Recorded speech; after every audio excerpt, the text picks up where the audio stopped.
Hello students, welcome back again. SC Verma solution chapter 7 exercises question 16 circular motion. मान लीजिए कि एक सिंपल पेंडुलम जिसके बॉब का मास m है, उसका एम्पलीट्यूड थीटा है।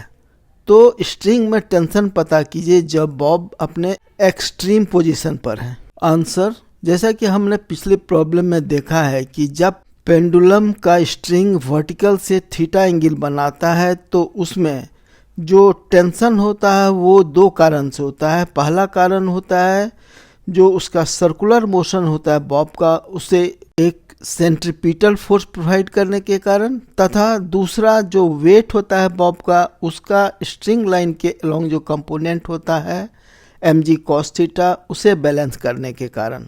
यदि बॉब का स्पीड v है तो सेंट्रीपिटल फोर्स के कारण जो टेंशन होगा स्ट्रिंग में वो P होगा इक्वल टू mv²/r, और स्ट्रिंग लाइन में mg वेट का जो कंपोनेंट होगा mg cos थीटा, उसके कारण जो टेंशन होगा T dash equal to mg cos theta.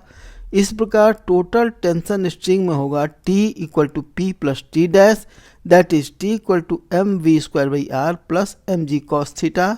यहाँ पर r हमने माना है कि सिंपल पेंडुलम के स्ट्रिंग की लंबाई है। इस प्रॉब्लम में हमें दिया हुआ है कि पेंडुलम का एम्पलीट्यूड थीटा है, अर्थात जब स्ट्रिंग वर्टिकल से थीटा एंगल बनाता है तो बॉब अपने एक्सट्रीम पोजीशन पर होता है। हम जानते हैं कि अपने एक्सट्रीम पोजीशन पर बॉब का स्पीड 0 होता है, तो स्ट्रिंग में टेंशन जो होगा वह T equal to mv²/r plus mg cos theta.